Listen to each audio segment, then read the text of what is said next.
of his Welsh forebears. And architecture was, for him, religious expression. He compared his approach of building from the inside out to some of the philosophical concepts of Taoism and Christianity, of man's need in his spiritual development to first look inside himself.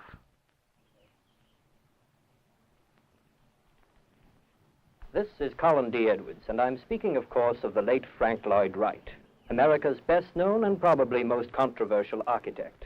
And this is the last major work he completed, down to the construction drawings.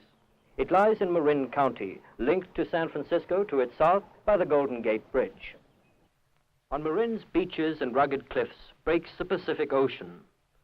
Its 1,000-year-old giant redwoods attract and awe visitors from all over the world. Marin scenery has drawn so many new people that it has become a predominantly residential area. Due to the rapid increase in its population, the Marin County government found that it had outgrown its quarters in the county courthouse at San Rafael. In a bold move that aroused heated political controversy, Frank Lloyd Wright was commissioned to design a unique type of civic center. He was provided with a choice 140-acre site on a ranch on the northern outskirts of the city. Mr. Wright came to look it over. He walked the hills and after 20 minutes declared, "I know what I'm going to do here. I'm going to bridge those hills with graceful arches." Addressing the people of Marin, he promised them a seat of government in keeping with the great natural beauty of the site, but also geared to the needs of the future and the ideas of the young. He returned 9 months later with his completed master plan. Among its features, a circular auditorium for musical concerts, drama, and other performing arts. A main administration building, linked at its dome extremity with a new Hall of Justice, and both bridging hills and merging with their slopes. An exhibition pavilion and restaurant, a youth center, and an Olympic-sized swimming pool. A great amphitheater, parts of its concrete stage submersible for aquatic displays, and a freshwater lagoon with an island playground for children. In October 1962, after 2.5 years' work, the first structure, the main administration building, was completed.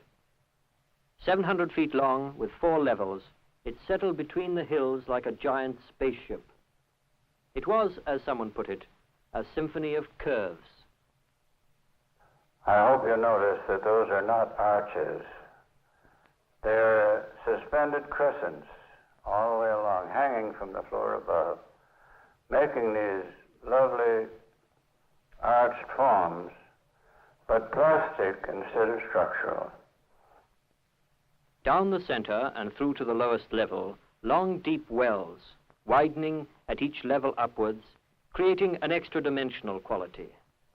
Natural light floods into the wells through immense curved plastic skylights. At each level are gardens, making the integration of the building with the natural terrain more complete. Mr. Wright often used the expression 20th century architecture to describe his own work, and in his view, almost all other contemporary architects, especially in America, belong to the 19th century. He particularly scorned the box frame structures with glass facades. His own approach was to build from the inside out, as nature builds a tree. Organic architecture, as he would say, and he used it in Marin. And I believe in every respect that we have saved the beauty of the site, cooperating with it, and coming out at the end with a complete synthesis of ground and building, which is really what organic architecture should mean.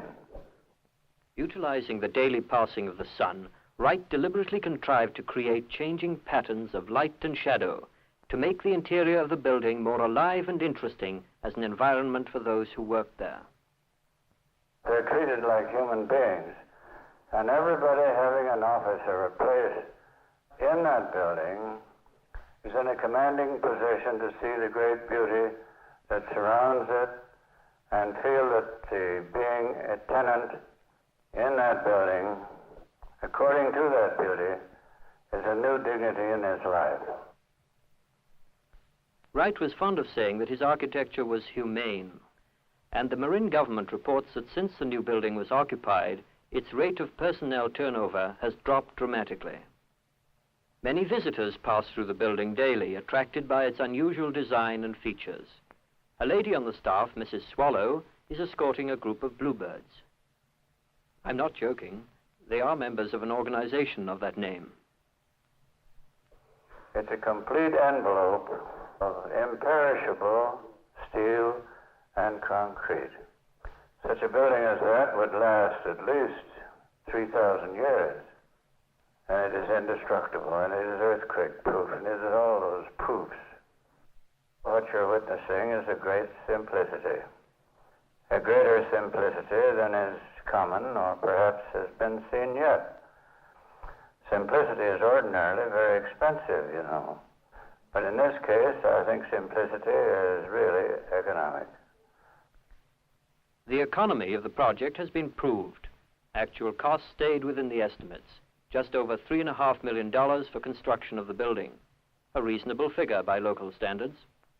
As for the simplicity of the design, well, there does seem to be an abundance of quaint ornamentation, all curves and spheres. But this was Mr. Wright's way of developing decorative features that were integral, as he put it, to the main architectural theme. Under the large dome is the new county library, evenly illuminated and soundproof. Serving as the central headquarters for 15 community libraries and 2 bookmobiles, traveling libraries, it has teletype communication with the state library and with the libraries of several other California counties. For its public hearings, the County Board of Supervisors has a fan-shaped room, so designed for its acoustical qualities. The construction plans were based on estimated space needs up to 1980. With the absence of interior supports and with the multiplicity of electrical and telephone outlets everywhere, room divisions can be easily altered throughout the building. One expanding department is the Data Processing Bureau, which provides electronically memorized statistics in a moment. Statistics on every citizen for the tax collector and on every student for the school administration. Later, it will store and supply information on criminals for the police, on medical cases for the health authorities, and on the underprivileged for the welfare department. A foretaste of the future in this building from things to come. Wright conceived the whole structure as a naturally air-conditioned unit in itself. In summer, cool air would be drawn up from the shadowed entrance archway, through the center wells, and into the office areas, to replace the hotter air escaping through vents in the skylights. In winter, however, these specially designed vents would hold the heat of the building in and keep the cold out. Although electrical air conditioning equipment was installed, Mr. Wright's design has yielded unusual benefits in air circulation, not only for the people in the building, but also for the normally outdoor plants that are, as a result, thriving in the interior gardens. Wright hoped that the roof could be gold-colored, but tests carried out on the site with gold pigments showed excessive oxidization, so it was colored bright aquamarine, of a tone used earlier by Mr. Wright for a church dome.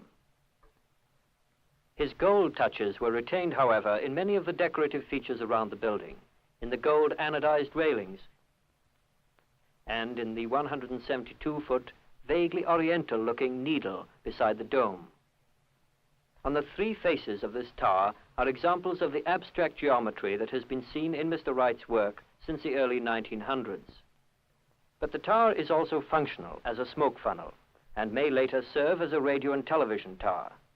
Always a prophet, Mr. Wright saw television as a link between the people and their government.